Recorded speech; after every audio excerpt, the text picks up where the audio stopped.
Segundo livro do profeta Samuel, capítulo 24, a partir do verso de número 18, diz assim: E Gade veio naquele mesmo dia a Davi e disse-lhe: Sobe, levanta ao Senhor um altar na ira de Araúna, um dia possível.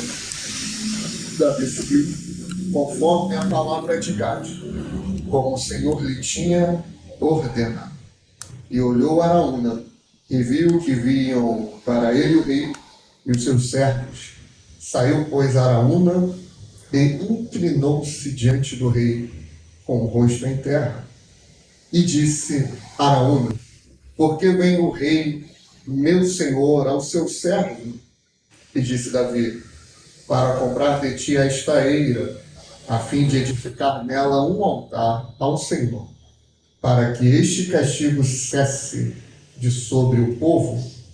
Então disse Araúna a Davi: Tome e ofereça o rei, meu senhor, o que bem parecer aos seus olhos. Eis aí bois para o holocausto, e os trilhos e o aparelho dos bois para a lenha. Tudo isto deu Araúna ao rei. Disse mais Araúna ao rei: O Senhor teu Deus tome prazer em ti.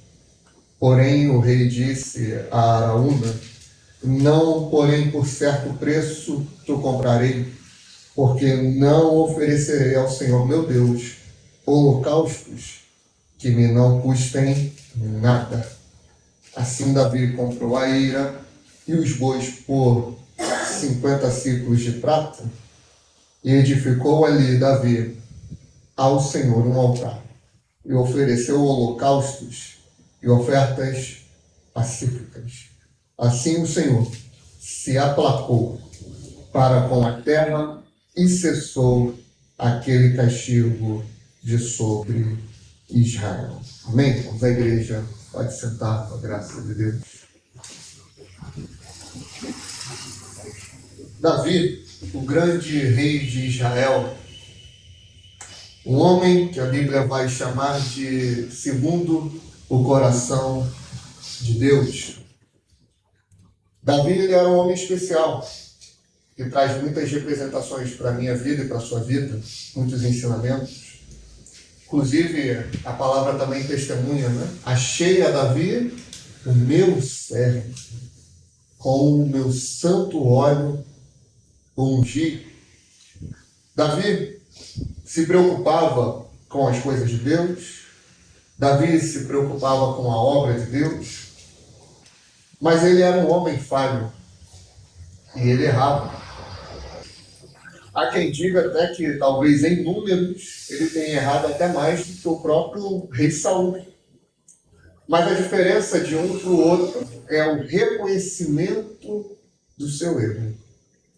Nós não somos melhores do que o ímpio, melhores do que o espírita, o maconheiro. A diferença é que nós reconhecemos o que somos e quem Deus é.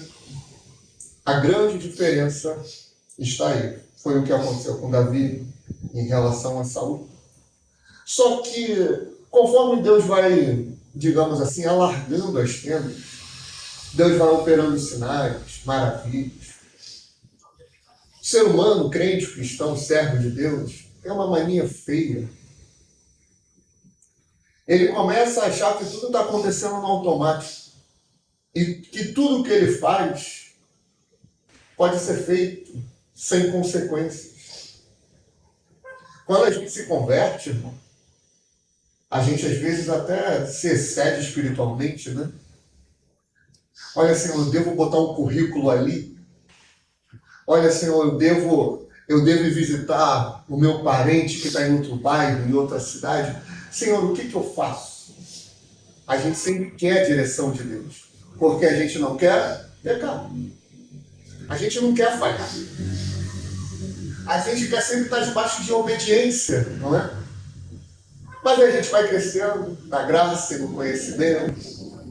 A gente vê o demônio sendo expulso ali, o enfermo sendo curado aqui. E aquilo vai mexendo com a gente. Aí aquilo que é sobrenatural, a gente passa a tratar como natural. Aí a gente lembra de Apocalipse, que nós temos que voltar ao primeiro amor.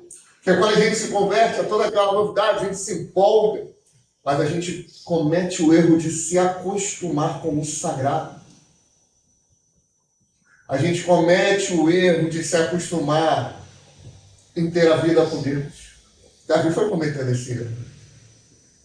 Davi foi cometendo, vencendo guerra, vencendo batalha, está tudo certo. Campeão, todos me temem. Não.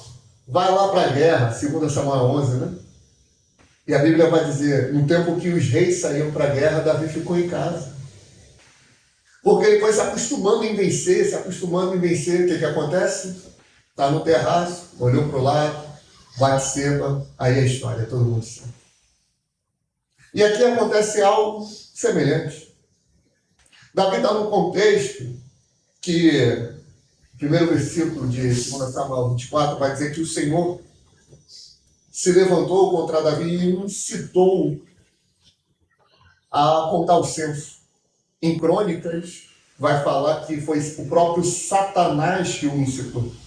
Aí tem aquelas questões teológicas, onde a gente vai tentar conciliar, e a gente precisa ter as vestes da humildade e entender que nem tudo a gente vai compreender 100%.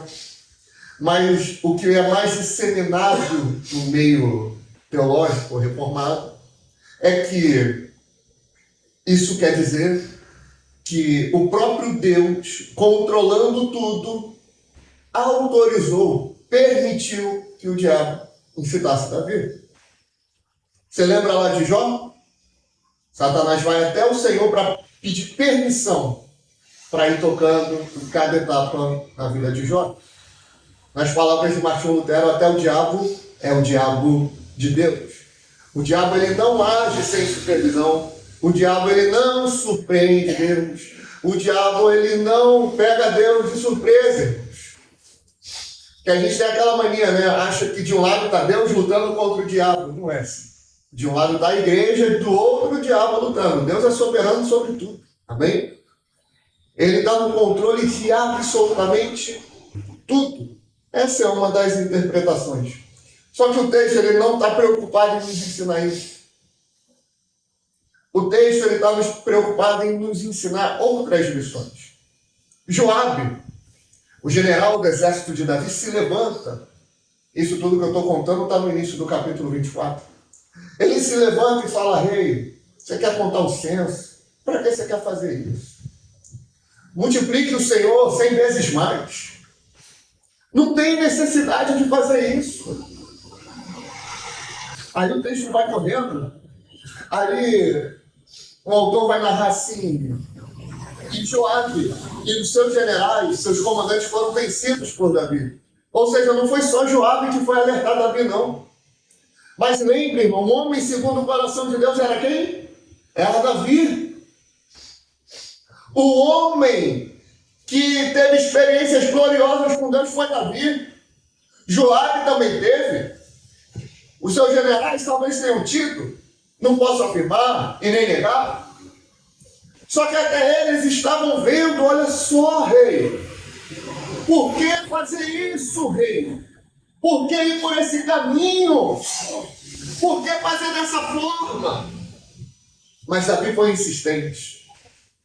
Davi foi insistente, cabeça dura, teimoso. Devia falar algo como: Deus fala comigo. Eu que sou o rei, eu lá tenho que ouvir general, eu lá tenho que ouvir comandante. Eu estou com vontade de contar o bendito do censo, eu vou contar. O que representava ele contar o censo, irmãos? Representava, ele estava contando quantos militares ele tinha à sua disposição. Aquilo ali estava demonstrando que a confiança dele não estava no poder de Deus. A confiança dele, a preocupação dele não estava em como Deus ia agir. Esse mesmo Davi que declarou para Saul, nós pregamos no domingo: olha, quando eu estava diante do urso de um leão, ele me deu a vitória. E nesse momento, 1 Samuel 17, ele vai contra o gigante Golias e vence. Será que ele se esqueceu que um com Deus é maioria? Será que ele se esqueceu que um povo escravo sem armas, sem poderio militar, saiu vitorioso contra a maior nação do mundo? Será que ele se esqueceu? E ele passou a confiar nos seus números, no que ele tinha à sua disposição. Então, ele conta o censo. E o texto é interessante. Aqui no verso 9, né? E Joabe deu ao rei soma do número do povo contado, e havia em Israel 800.000 homens de guerra, que arrancavam espada, e os homens de Judá eram 500.000 homens. E o coração, olha o 10, doeu a Davi, depois de haver numerado o povo. E disse Davi ao Senhor: muito pequei no que fiz agora. Ó Senhor, peço-te que transpasses a iniquidade do teu servo, porque tenho procedido muito loucamente. Precisou nem de profeta falar na hora. Sabe aquela hora que tu peca, que tu faz alguma coisa, que tu não deve ter não deve ter nada a ver, né? Tá tranquilo aqui, tu vai sentindo aquele incômodo, sabe qual é essa? Aquela coisa que vai mexendo dentro de você assim? Isso daí se chama Espírito Santo de Deus. O Espírito Santo incomodando. Olha, não vai por esse caminho não. Olha, não faz assim não. Ué, mas é errado eu entrar e virar aqui à direita? Não, não é errado não, mas ali tem um laço. Tem um pecado que você vai ceder. Eu estou te impedindo de ir e dar de cara com a possibilidade de pecar. Deus, ele é muito misericordioso.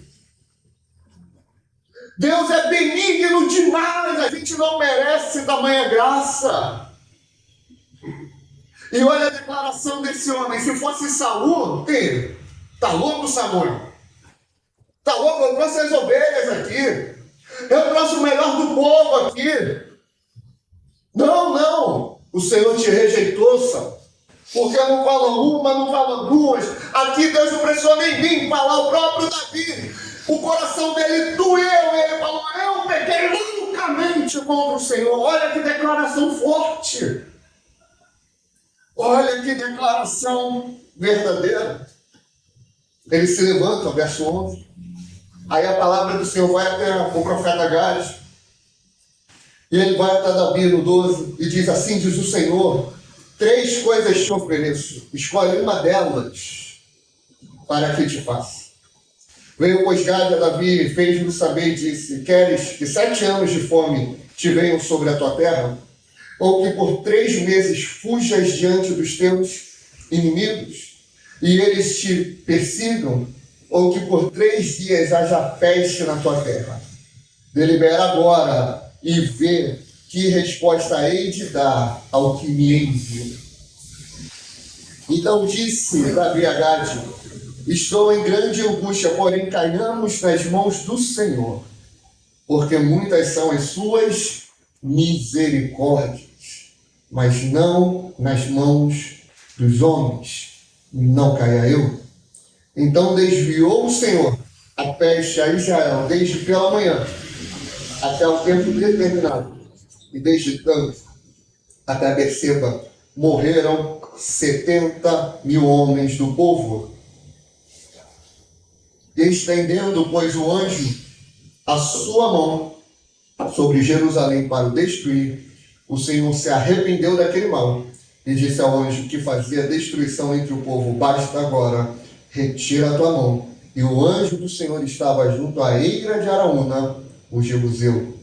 E vendo Davi ao anjo que feria o povo, falou ao Senhor e disse: eis que eu sou o que pequei, e eu o que iniquamente obrei. Porém estas ovelhas que fizeram, seja pois a tua mão contra mim e contra a casa de meu pai. O Senhor deu a ele 3 opções: fome, os inimigos ou a mão do Senhor. E ele escolhe a mão do Senhor e ele explica por que ele faz isso. porque nas mãos do Senhor ele encontraria misericórdia. Irmãos, pecou, errou, falhou, se levantou contra Deus, desviou, foi para o mundo. Tem misericórdia da parte de Deus. Tem misericórdia da parte do Senhor para a vida daqueles que pecam, para a vida daqueles que se voltam contra Ele, para aqueles que estão em desobediência. Tem graça. Enquanto a igreja estiver aqui nessa terra, haverá graça. Enquanto a igreja de Cristo estiver aqui sobre essa terra, haverá perdão, haverá possibilidade de restauração. Por isso que é melhor estarmos nas mãos do Senhor. Mesmo que veio o castigo, e veio. Davi se arrependeu. Davi confessou. Mas quando um líder peca, quando um líder erra, as consequências podem ser muito graves. Por isso, a quem muito é dado, muito lhe será cobrado. Engraçado, né? Davi, irmão Everaldo, foi contar o censo. E qual foi o castigo do seu pecado? 70 mil homens morreram. Ele estava confiando nos números e ele ainda perdeu parte desses números. Pois bem, Davi então ora, mesmo diante do castigo: Senhor, quem pecou fui eu. O que as ovelhas têm a ver com isso? Recaia sobre mim. O anjo, ele para na eira de Araúna e começa a decretar o fim daquela praga. Ele leva o profeta novamente a Davi para dar algumas direções. Você vai fazer assim, assim, assim. Davi, obediente, ele vai até Araúna para contar o que ele tinha que fazer. E ali tem um encontro. Araúna vê aquilo e fala: o rei diz até aqui, o rei trazendo os seus servos é uma honra muito grande. Araúna não quis deixar Davi comprar nada, porque ele reconheceu a autoridade de Davi. Hoje, o crente não reconhece a autoridade de Jesus. O crente não reconhece quem é Jesus. Querem o reino, querem os benefícios do reino, querem a graça do reino, querem a misericórdia do reino, querem o perdão do reino, querem o poder do reino, querem até a moralidade do reino, mas não querem o reino, não reconhecem quem ele é. Entram na igreja e ficam de qualquer forma. Vão à igreja como se fosse para um passeio. Aqui é a reunião solene, aonde o Deus dos deuses está presente, irmãos. Para orar, para ler a Bíblia é uma luta, porque não reconhecem o rei, não reconhecem a sua graça, não reconhecem o seu poder. Araúna reconhece Davi. Não reconhece fisicamente, reconhece a autoridade dele. Mesmo Davi tendo pecado, mesmo Davi tendo falhado, o nosso Jesus nunca nem falhou. O nosso Jesus nunca nem errou, irmãos. Araúna se submete a ele e fala: jamais eu vou te deixar comprar. Jamais. Ó, rei, pega, não, pega. O texto ainda diz que Araúna falou com Davi como se ele fosse um rei. Falando: não, pega, leva. Davi dá uma resposta incrível. Depois que Davi pega, ele estava inspirado. Só frases incríveis. Só reconhecimentos incríveis. Ele fala: olha só, eu preciso comprar essa tua terra. E eu preciso comprar os bois. Não, eu te dou. Eu não posso oferecer ao Senhor nada que me custe, que não me custe nada. Eu não posso chegar aí pelo caminho mais fácil. Eu não posso só servir a Deus quando está tudo bem. Eu não posso só me chegar a Deus quando está tudo tranquilo. Eu não posso ir pelo caminho do comodismo. Eu vou para a igreja, levanto a minha mão, recebo a minha bênção e vou para a minha casa e vivo a minha vidinha de uma maneira simples, tranquila e fraca. Não! Não foi para isso que Deus nos tirou lá do mundo. Ué, pastor, mas a salvação é pela graça? É pela graça. Só que a gente não quer ir até a página 2. Efésios capítulo 2, verso 8. Pela graça sois salvos por meio da fé. Isso não vem de vós, é dom de Deus. Verso 9. Não vem das obras, para que a gente não se glorie. Verso 10. Para isso nós fomos criados. Para isso nós fomos salvos, para as boas obras. Nós não fomos salvos simplesmente para ficar parados. Nós não fomos salvos só para ficar ali. Não, vamos louvar. Vamos ler aqui meio versículo para que eu ler a Bíblia. Vamos pegar a caixinha de promessa. Vamos ler a palavra do dia do aplicativo da Bíblia no celular. E aí, tá bom, eu estou buscando a Deus. Não, eu estou muito cansado para ler a Bíblia. Eu estou muito cansado para orar. Se não custa nada, não vale nada, irmãos. Não vale nada. Porque esse Deus se fez carne. Ele abdicou de toda a sua vida e se sacrificou por mim e por você. Ele se sacrificou. E aqui a gente aprende duas lições interessantes. Davi, ele é um tipo de Cristo. O sacrifício de Davi foi feito para cessar a praga sobre uma nação. Davi é direcionado por Deus. Nós temos que acabar com isso aqui. Nós temos que acabar com essa praga. Senhor, o que é que eu faço? Vai lá, pega. Vai na eira de Araúna. Faz assim, assim, assado. E sacrifica. E a ira vai ser aplacada. Foi culpa tua, Davi. Mas o teu reconhecimento e o teu clamor, por conta disso eu vou fazer parar. Só que o sacrifício de Jesus é diferente. O sacrifício de Jesus foi feito para saciar a ira de Deus. E a ira de Deus existe por culpa minha e tua. Jesus morreu. Ele se entregou para aplacar a ira de Deus sobre a nossa vida. O sacrifício de Davi foi em louvor e gratidão pela misericórdia de Deus. Já o sacrifício de Jesus foi para manifestar a misericórdia de Deus. O sacrifício de Davi foram animais que ele mesmo comprou. O sacrifício de Jesus foi ele mesmo. Ele mesmo. Para comprar os seus eleitos. Para comprar a sua igreja. O sacrifício de Davi foi na era, foi num lugar plano. Ele foi com os seus servos. O sacrifício de Jesus foi ele todo arrebentado, cheio de marca de chicote, com uma coroa de espinho, carregando uma cruz e subindo quilômetros e quilômetros lá para o Gólgota. É um sacrifício diferente. Por isso a nova aliança é uma aliança superior. É uma aliança eterna. É uma aliança definitiva. Aleluia. Só que Davi, a segunda lição, ele é um tipo de cristão.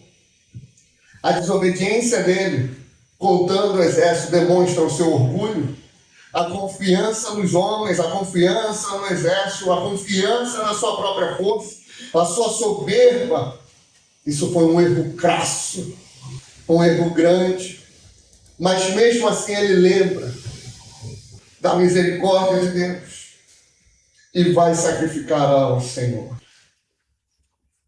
E a Bíblia vai dizer que essa coisa de sacrifício, pastor, Antigo Testamento. O Novo Testamento vai dizer em Romanos 12:1: rogo-vos, pois, irmãos, que apresenteis o vosso corpo como um sacrifício. Como um sacrifício. Está na nova aliança. Está no Novo Testamento. Só que já lá no Antigo, Deus já vinha revelando. Olha, eu não tenho prazer em holocaustos, eu tenho prazer em que se obedeça a minha palavra. Misericórdia quero e não sacrifício. Porque eles estavam preocupados em cumprir um ritual. de uma forma robótica, tá aqui, ok, vão chegar e cumprir. Eles não colocavam um coração naquilo que eles faziam. Aí vem Paulo e explica como é esse sacrifício. Esse sacrifício ele tem que ser vivo, porque o sacrifício dos animais pegava uma ovelha, sacrificava, acabou para aquela ovelha. Ela não conseguia ser sacrificada novamente. O nosso sacrifício é vivo, é porque dia a dia a gente se sacrifica ao Senhor. Dia a dia a gente se entrega ao Senhor. Dia a dia nós entregamos um sacrifício vivo a Ele. Aleluia! Glória ao teu nome, Jesus. O sacrifício vivo vive se sacrificando. É a dedicação diária das nossas vidas. É um sacrifício vivo. Por ser vivo, ele tem que ser santo. Ou seja, separado para um propósito especial. É dedicado a Deus. O corpo, ele era usado para o pecado. Tu estava lá no mundo, estava batendo cabeça para os demônios. Tu estava lá no mundo, estava saciando a tua carne, estava saciando o teu pecado, estava buscando os teus prazeres. Lá era vida imunda, aqui é vida santa, irmãos. Aqui é vida entregue ao Senhor. Nós somos o templo do Espírito, e esse templo é consagrado a Ele. É santo, é santo, é santo. É um peso muito grande ser santo. Pode ser difícil, mas é prazeroso. Porque quanto mais andamos em santidade, mais vamos experimentando da presença de Deus. É um sacrifício agradável, se é vivo, se é santo, é agradável. A história de Davi e Araúna não é apenas sobre a construção de um altar, mas sobre a importância de um sacrifício sincero e pessoal. Ou seja, a adoração e a devoção a Deus devem ter um custo demonstrando genuína entrega da fé.